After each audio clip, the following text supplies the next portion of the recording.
It's December 5th, 2015. This is Clovis Star Media, Reverend Ryan. So I'm just glad that things are going along well here on this Steven Westfall trial, and I hope they nail his balls to the wall on this. You know what? People that go ahead and use, state force, government force, police force, to gang up on someone and infringe upon their rights, they deserve to go to jail. I mean, if you're going to use the law illegally or immorally or unethically, then you deserve to have that law be used against you. And so Steven Westfall is probably going to go to jail. I hope so. And, they go through these, mock trials and, all this bull crap that, they might just be thwarting it. This is, the thin blue line. Who knows what's going to happen? But you've got a prosecutor who's usually on the side of the police, who usually uses the police as his witnesses, who wants to be on the side of the police so that he can continue to use their testimony to win trials, So he's not going to go too far, I don't think. I don't think he's going to make the best case possible. I think this prosecutor's a sham, just like any prosecutor that has anything to do with convicting a police officer. So hopefully the jury sees what's going on here. Hopefully the jury knows what's happening, and hopefully the jury makes the right choice. A police officer who comes in, because a security guard calls him and says, "Hey, we can't search this guy. You guys need to come." Well, you can't search this guy. Unless you have a reasonable suspicion that he's committed a crime, you can't search him. You can't do it. He has Fourth Amendment rights, asshole. Don't you get that? He can use those rights. He can assert that, no, you cannot search me, period. Period. There's no cop involvement. They don't need to call the police on that. This guy's a security guard at the IRS building. That asked James Rutherford if he can search him, probably profiling him because he looks like a certain type of person or whatever. And the defendant here, or the guy that got charged with the crime here, James Rutherford, says no, no, I got Fourth Amendment rights. You can't search me.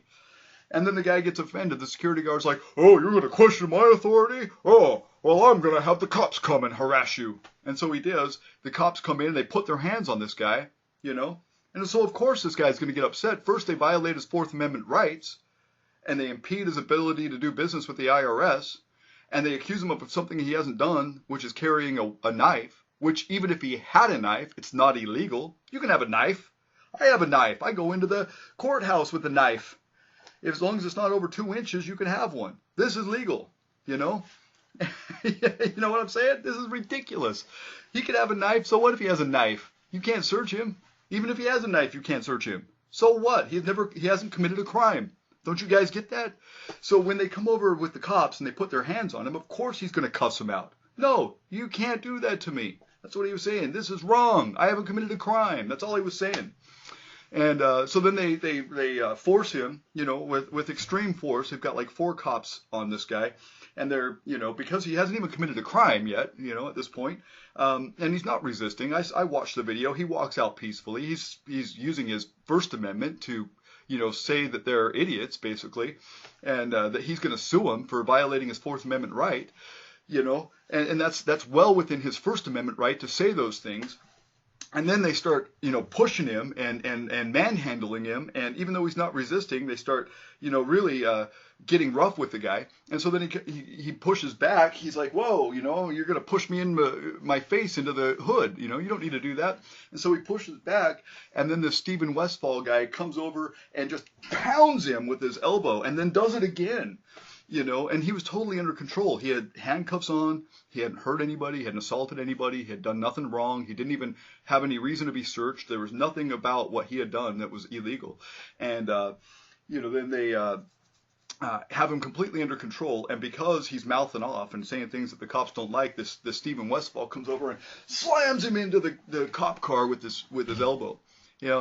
That's the thing, is cops don't like you to question their authority. And this is what happened to me, and this is why I feel so, inclined to talk about this case, is that I was assaulted at my house in Pocatello. I told the guy that, they need to stay away from me.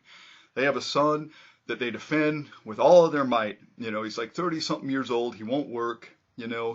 He takes whatever government assistance he can get, asks mommy to pay his insurance all the time. And, "Oh, well, I'm going to school. I need help." He's been going to school for like 8 years to get a bachelor's degree, which in most people's situations, they could have 2 or 3 degrees in 8 years. This guy's barely getting his bachelor's degree. I don't even think he's got it yet. And anyway, so I'm like, listen, dude, you're going to keep following me around the internet and talking shit about me and calling people that I know and talking shit about me and saying things about me that isn't true all the time, then let's go box. And I made a video so I could be accountable, because this guy's always saying, well, this guy won't fight me. Every time I try to fight him, he runs away or something. And I'm like, okay, well, let's just be accountable here. So I made a video and I said, all right, let's go to the boxing ring where there's no cheap shots. There's no, third parties getting involved. It's just me and you, mano a mano, baby. And I offered to box him in the boxing ring. Well, he calls his dad after that. And 2 weeks after I made my video and posted it on YouTube, and it's still on here, I'll give you the link. His dad comes over.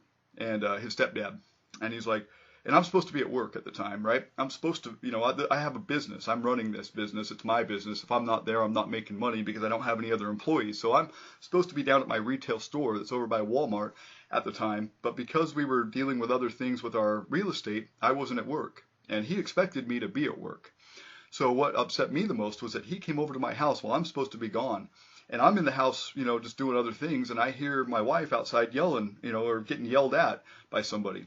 And I didn't know what the hell was going on, so I step outside, and it's my father-in-law, stepfather-in-law, or whatever he is, screaming at my wife, the top of his lung, being very insulting. She hasn't done anything to anybody. She didn't deserve that. And she's a woman. You don't talk to a woman like that. It's wrong. And so he's just sitting there screaming at her. I step out, and I'm like, what the hell is going on? And I got up in his face, and I said, you need to come in here. And stop yelling and disturbing my tenants. I had a 5-plex, and he was at my 5-plex disturbing my neighbors. I bring him in. I'm like, what the hell's the problem? He's like, oh, you made that video. It was a video where I offered my brother to box, my brother-in-law. And he's like, you made that video, and it upsets me. I'm like, it had nothing to do with you. Do you want to watch the video with me? And I started going over to my computer to pull up the video. And while I'm bent over, he comes up behind me. Multiple witnesses testify to this. He comes up behind me. I don't even see him coming. He grabs me by the neck, and he starts choking me. And then I get him off of me. I punched him 3 times, made him bleed, and eventually he leaves, and I follow him out, and I said, hey, you want to fight me right now? A mano, me and you right now, where it's fair, let's do it. And not in my house where my son just got hurt. He stepped on my son in the process, right? And so I step outside, and I'm like, hey, let's fight. And he gets in his car and peels out, won't fight me. So I wrote him directly after this, and I said, hey, you ever want to fight me again, we'll go to the boxing ring. Don't come to my house where my son's going to get hurt. We go to the boxing ring and fight. And, the cop that comes over, I asked him about it. I said, hey, I've offered them the box, is there anything wrong with that? I offered the son-in-law the box, he's like, as long as you're not threatening them, as long as you're just offering the box and they have a choice, then that's not illegal, you can do that. Sport boxing's not a crime. And, Facebook messages are not a crime. You have your First Amendment rights. You can do that. So I didn't think anything of it. Well, after I wrote the guy and said, hey, let's box, he calls the cops again. And he says, this guy's threatening me. I'm like, shh, he came over to my house first. He came over and attacked me, even though he wasn't allowed to come over. We told him to stay away. He came over. He threatened me. He screamed at my wife, verbally assaulted her, and disturbed all my neighbors. And then he's going to call the cops on me? Hell, I even told the cops I didn't want to press charges when they came over. I said, no, this is family. We'll take care of this, no big deal. He calls the cops on me again, right? Like a little pussy. And then the cops come over and said, hey, we're going to have to give you disorderly conduct if you're going to be rating him like that.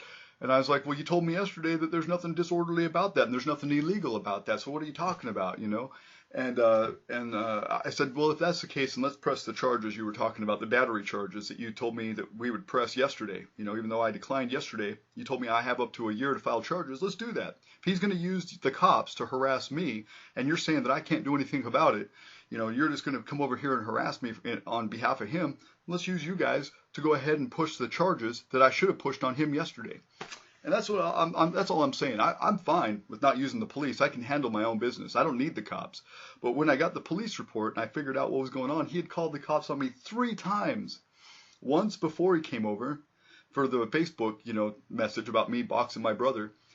The second time after he came over and assaulted me and was like, oh, he hit me. And then the third time when he said that I had threatened to box him on Facebook. So anyway, my charges were dropped. His charges stuck. It's just crazy that the prosecutor would waste any time trying to prosecute me and waste taxpayer money to prosecute a crime that wasn't a crime. And it's no wonder that Idaho is like 49th in the nation for economics, for for medium household income, and it's no wonder that Pocatello is dead last in the 49th state of economic strength, and median income. It's no wonder that Pocatello is dead last in the dead last state, the second to dead last state for economics, because the police use the budget for prosecuting non-crimes and for the police budget, which is the largest budget in the city, rather than stimulating the economy.